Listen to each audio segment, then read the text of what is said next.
Dr. Potts. We must first blow, in fancy, a soap bubble around each creature to represent its own world, filled with the perceptions which it alone knows. When we ourselves then step into one of these bubbles. Jakob von Uexküll. 10/38/39, Los Angeles, California. 05/10/2014. Let's try this. You're barefoot. What happens if you kick a rock? Dr. Potts asks. Why would I want to do that? Xanther answers without looking up from the Rubik's Cube. Just one side, right twist. How hard can that be? Then flip, left twist, flip again, right twist again. Not that out of all of these 50-minute sessions she'd ever succeeded once. Flip, forget the whole thing. Not even one side. Right twist. Again? Another square, the lines. Once she got one square short of a side before time ran out. Question for question, Dr. Potts reminds her now. He always has to remind her, even though he shouldn't have to, since that had also been their deal. Xanther sighs. She never means to break their deals. She just can't help herself. I'm sorry, Xanther looks up. It would go, I don't know, like tumbling off somewhere? Let's say it's a very heavy rock, and you kick it hard. What would happen to your foot? No shoes? Sorry. I guess I'd hurt it? Good. You know that, correct? That's definite. You mean I know that definitely hurts my toe? Yes. But I still don't know why it hurts. Like, what even is hurt? Do you know? I mean, I know what it feels like, but I still don't know what it is. It's only pain, right? But what is pain? I mean, really? It's a fair question. The question song isn't new. She and Dr. Potts talk about it all the time. Dr. Potts always says he likes her questions, even her questions about the nature of questions, when she's sounding like her mom, which sort of feels weird and icky, or at least squirmy, but maybe okay, given the circumstances, like this room, mainly all the degrees framed on the wall, and with Dr. Potts always being super careful, soft-spoken like, especially when throwing in stuff that Xanther had to agree to first, like if he has her permission, like before proposing a deal, because time is short, even if they have all the time in the world, which they don't. No one does, not even the world. Dr. Potts has a nice office, with big open windows looking out into gardens and trees. He has a desk made out of some dark stone, with a lamp made out of some bright metal. No computer lives there, mostly stacks of papers, books, a phone which never rings, and the backs of picture frames, glimpses revealing what questioning once clarified. 2 sons, 1 daughter, and his wife, whom I've been married to for over 30 years. She looks older than he does. He never sits behind the desk. Xanther always sits on the floor, on this shaggy swirl of grays and blacks, what he called a Rory print when she asked. It looks like what a fire leaves behind, she had answered when he asked. Mostly, she's cross-legged on the Rory, playing with the Rubik's Cube he always hands her at the start of their sessions, always repeating that she's under no obligation to solve it or even play with it. It's just hers for the 50 minutes. Always mixed up. Xanther loves twisting it, flipping it, watching the noise of jumbled colors begin to assemble into a calm, a sense, something almost promising an answer, especially while Dr. Potts does his best to do the same with her, like asking what difference does the difference between a soy protein and animal protein really make to a 12-year-old girl. Tons, Xanther had assured him. Or why should she be so curious about what had happened to this girl Clay had told her about, called Holly Waverly? That was a few sessions back. At least getting upset over that story made more sense than, say, getting upset over why kids who are abducted are kidnapped, while adults who are abducted were not adult-napped. Are you afraid of getting taken away somewhere, involuntarily? Do you think it's not normal that, like, when you ask that, I can only see this kid napping? During their last session, Dr. Potts did his best to help with this terrible pressure that so often builds up behind her eyebrows and her ears, which she could assure him wasn't real at the same time that it still hurt and made her breathe funny, or at least feel like she was breathing funny, especially when she had to come up with the difference between a living thing and a growing thing, which funnily she had just considered again a moment ago, looking at Dr. Potts's desk, coming up with his computer living there when it's not living there at all, about which Dr. Potts had suggested in a way that made it sound like he was only wondering aloud whether our understanding of life versus growing might not really be so clear. But even if it wasn't clear, what was terrifying about that? Whoever said clear was part of the gig? After all, playing paintball is messy, but isn't that part of the fun? Xanther hasn't gotten to play paintball yet, but she wants to. Naomi too, if L'Esperance let them. Josh came up with L'Esperance. Josh studies French. He's already gone paintballing once with his brothers Teague and Cliff, and that made all of them envious, especially Clay, though Xanther still thinks she wants to play it most. She's not even sure why. It's not the kind of thing girls her age want to do. Thinking, though, that about paintball that day had made her smile. And even if her inquisitiveness didn't diminish, is that right, inquisitiveness? The pain smashing out behind her eyebrows and ears did vanish completely. Xanther had to hand it to Dr. Potts. He was pretty good at handling her questions, maybe even the best. Not that her mom didn't try her best. No question there. But then the more excited Xanther got, the more worried her mom would look, until finally Esther just cut short the question song by telling Xanther to focus on breathing and practice her quiet self and soft eyes and Tai Chi, which Xanther hates but still does every evening after dinner, most every evening at least, even if imitating her mom's slow and deliberate movements always comes with an accompanying branching upon branching of questions about the poses and the pace, not to mention the weird descriptions like grass sparrow's tail or repulsed monkey, or all this talk about the root. You're grinding your teeth again, kiddo, her mom had murmured just last night. Like that's new. Cedar's non-stick sugar-free helps a little. It's Xanther's favorite gum, so fresh and cold like mountain air that's almost too cold, maybe a little calming too. For some reason, can a taste really do that? Really, it's not a habit you're supposed to have if you have braces. L'Esperance, though? Let it be an exception, after Dr. Potts talked to them. Too bad chewing gum in her sleep is impossible, because Xanther definitely grinds her teeth in her sleep. Xanther would probably swallow the gum, or worse, choke on it and get it all stuck in her pillowcase and hair, which actually she did do once. Had to hack out a big hunk of hair before L'Esperance saw it. All the kids at school, though, this was 7 schools ago, had seen where the hunk was missing, and that had made what was already bad worse. And then it got really worse. Xanther goes through a mouth guard a year. This year she might go through like 2. Only spitting helped, what Xanther had actually tried to do now and then. Tried doing last night, in fact, her question song then all about stars, about how they die, or fly loose, or how what we see is always history, which for Xanther, even with glasses on, is always blurry anyway. Dumb stuff like that, collecting in her mouth like a gooey ocean, wanting it out and getting it out, or at least the spit, right before Esther walked into her room too. Like, wouldn't that have totally freaked her out? Way more than grinding, if she had caught Xanther leaning over her sink, just spitting and spitting and spitting. Instead, her mom asked, "Does your head feel hot? You mean like, do I have a fever? Do I?" "No, silly, you don't have a fever. Maybe a little warm, but what's new?"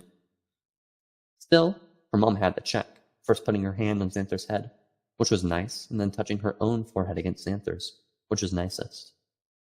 "Are you saying I'm silly because I fell down doing Tai Chi just now?" Xanther whispered. "No, darling, that was adorable," her mom smiled, pulling back, but still tuggling Xanther's pigtails, a word her sister Freya had come up with last year. Or maybe, was it Shasti? Anyway, 7-year-olds do that sort of thing, which was nice again, especially the tuggling part. Mom tuggling Xanther's pigtails, even if Xanther still objected with a squawk. Why did she object, or squawk, which actually made her mom laugh? A good squawk, then. Xanther loves it when her mom laughs. Esther has the most beautiful laugh Xanther has ever heard. Soft like honeysuckle and sweet like warm milk with vanilla and honey. Every time the sound of victory. Though Xanther still wonders victory over what? Like who had really won, and so then who had finally lost? "I just wonder if all these questions of yours feel hot," Esther asked, starting to clean Xanther's glasses. Xanther had never thought of it that way. Her mom was pretty smart. Actually, she was really smart. Both her parents are super, super smart. Like Dr. Potts, they have degrees too. "Why do I get a surprise tomorrow?" "Because you're my pride." But Xanther didn't feel hot, even though everyone had come to accept that she just seemed hot to the touch, or at least warm. Xanther always feels cold. So cold, sometimes she can't even imagine feeling her fingertips or toe tips, or the top of her head, or her mom when they are doing Tai Chi, instructs her to imagine a line of thread emerging and heading straight up to heaven. I thought we didn't, believe in heaven? The sky, Xanther. But is the sky up if we're on a planet and, it's round, so it could be down, right? I'm just asking, I mean. How about vertically? Her father had offered from the piano. But how can Xanther feel so cold on the inside while everyone else swears she's warm to the touch? What does temperature have to do about wanting to find out about the world? Teachers had already taught her how asking one question gets you noticed and two gets you favored.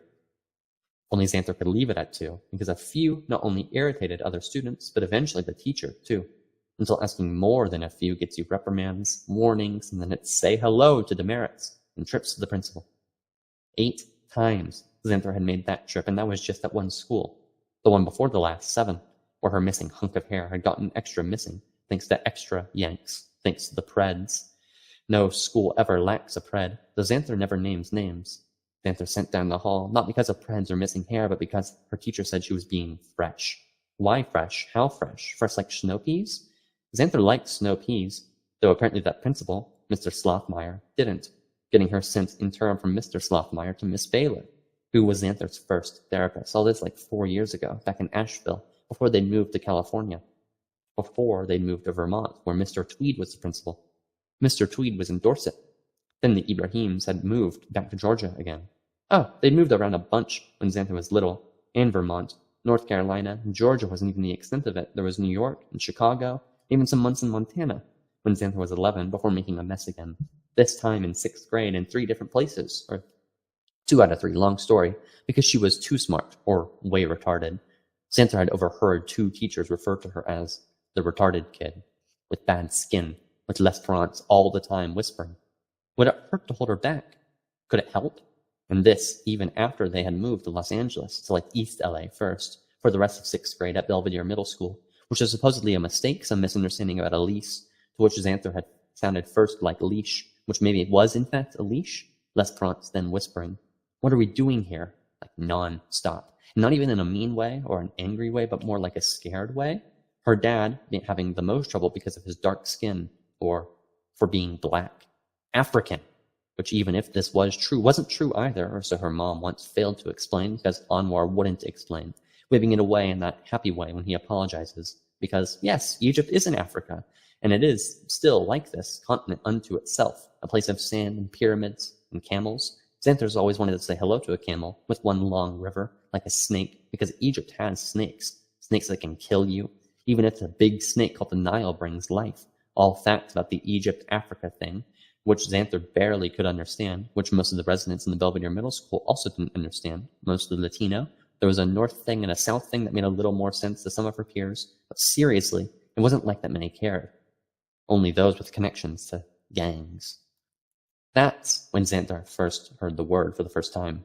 That's when she started seeing the spray-painted codes, all that paint, even on their building, that Anwar also refused to talk about. He didn't teach her the word ghetto, either. That was from her classmates, who also taught her Spanish words she had trouble remembering. It was weird. Belvedere Middle School was probably the only school Xanther never had trouble in. Teachers didn't mind her questions, and other kids, maybe because they thought she was so weird-looking, her hair so black, her skin so white when it wasn't mucked up with pimples. They said she looked like a doll from Dia de Muertos. She at least remembered that phrase for some reason. She even told Dr. Potts, though in super serious confidence, because she'd hate to upset L'Esperance, that there at Belvedere Middle School, Xanther had actually made friends. And not only a few, but more than 20, and they all knew her and she knew them. And she never had any attacks, and the teachers were so comforting and attentive. And not because of anything special, just because that's the way they were with all the kids. And it felt good, until her mom and dad picked her up after school, and then Xanther started tuning into their anxiousness, worrying her good day into something fearful, nights going back to that half-hidden hiss of the all the time. What are we doing here? How do we get out of here? With the money, serpent money never far away, digging and hissing, until finally L'Esperance did figure a way out. Pretty quick, too. Not even 3 months at that school. Her friends telling her, East Side Loca, and Reels, and of course, come back, keep in touch, with tears even. That was a first. From Evelyn, Catelyn, Natalie, Carla, Ingrid, and even Angel and Armando, maybe Gerardo, but she couldn't go back or keep in touch. How? No one had phones then, and Xanther wasn't allowed any of that computer stuff yet, and those few months suddenly became just another blur, no different from where they'd already been or were headed, disappearing further west to a where that was still east by Los Angeles standards, and all because of a great deal on a house, a fluke, this time in a stair word, fluke, with great rent and a yard, plus very private, near a great school, this time in an area called Echo Park, which had a park, though the whole area wasn't a park, so why was it called a park?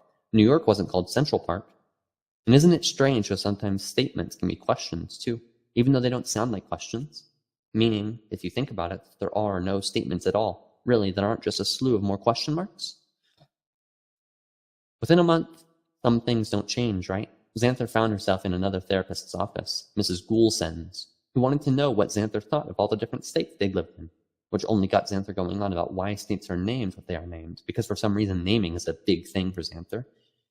Because, they promise to keep things still, or at least steadier, like numbers in a way. And what kind of name is Goulsend anyway, which Mrs. Goulsend didn't like. And finally, because Xanther didn't really like Mrs. Goulsend, because neither Astaire nor Anwar cared for her either, Xanther wound up twisting a Rubik's Cube on a Rory print rug in front of Dr. Potts, who looked a little like Galen Tyrol, who even if he was a Cylon, was as great at fixing birds, and maybe if Xanther was like a Viper Mark II, and Dr. Potts was like Chief, he could fix her too.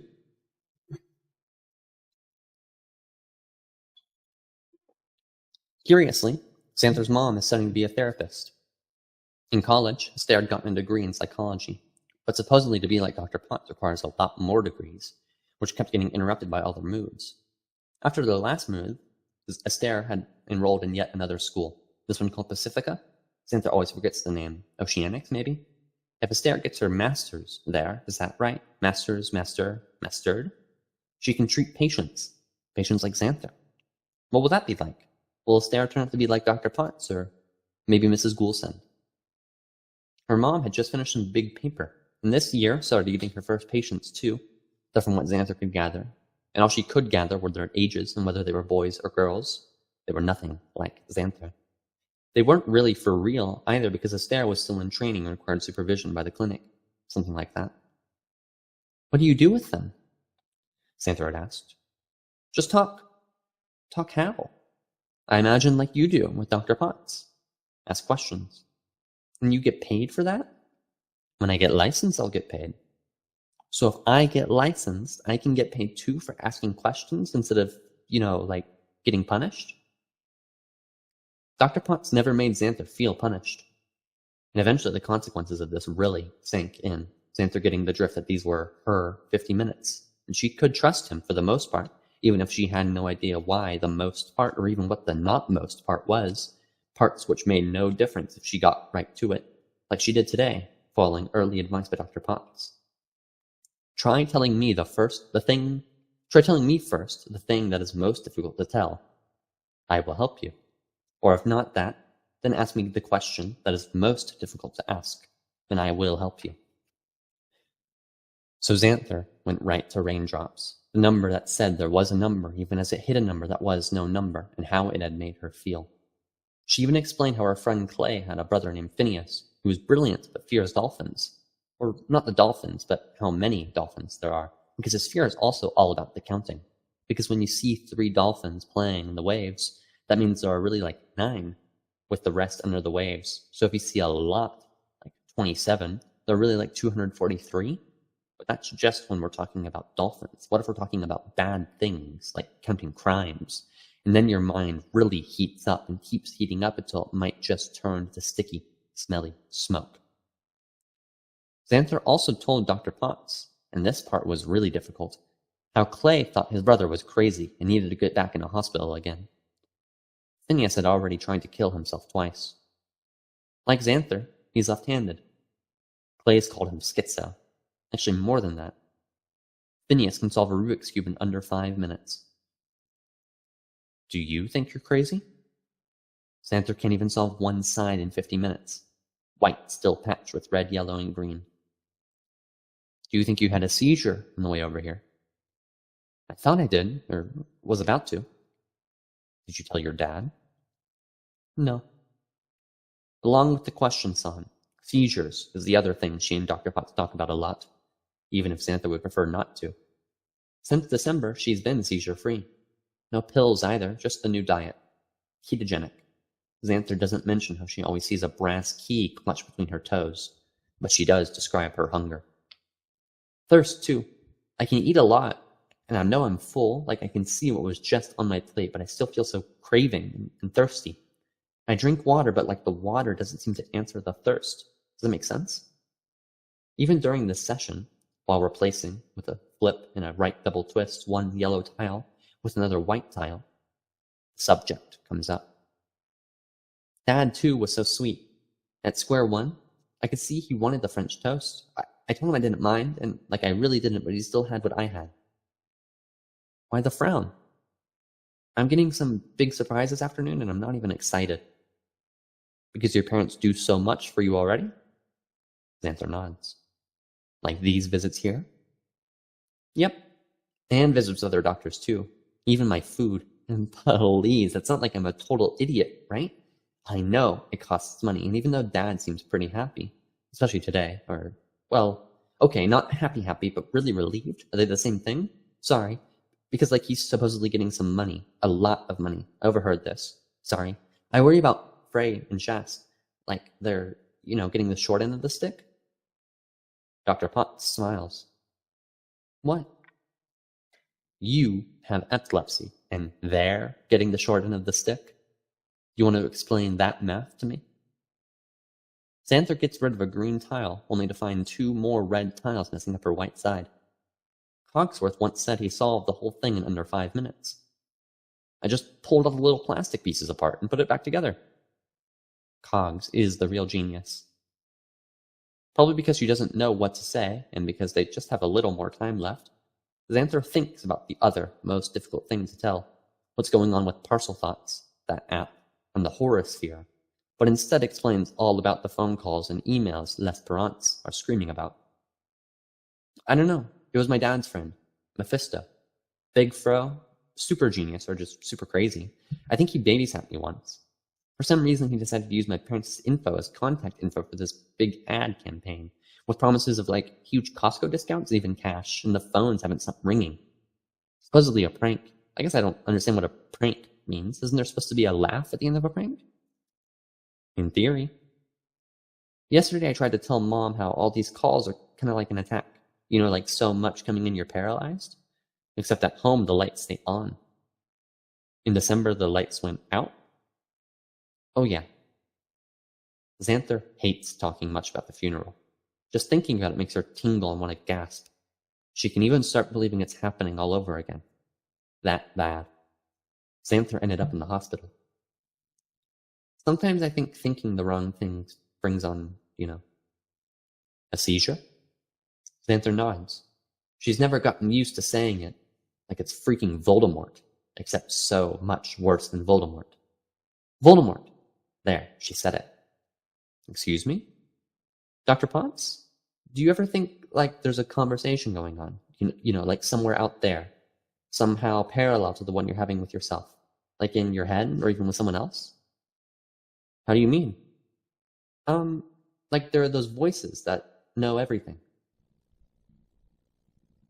So close. Like voices that don't really live and can't die and have been around forever. Such a noisy, boisterous parade. Before the start of things, and even be around after the end of things. She has no idea. Privileged with all that's that. Like Google, only true. Xanther stops flipping the Rubik's Cube. Tears wet both cheeks.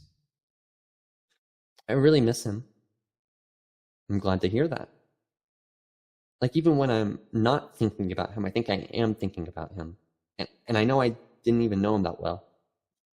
Dr. Potts hands her a box of tissues. If I could grant you one certainty, Xanther, one which you could hold on to without dissolving under all your scrutiny, let it be just how remarkable a young girl you are. And then why do I feel like I'm such a disappointment? Like I'm disappointing him all the time. Brady K. That's what he called me. Dove was so brave.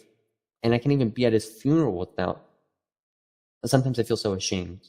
Actually, all the time. Xanther, how do you imagine brave? Dr. Potts suddenly asks, moving slightly forward in his chair too, head up, almost rigid. Fearless? I mean, like, I don't want to feel like so jittery all the time. Is that all you want?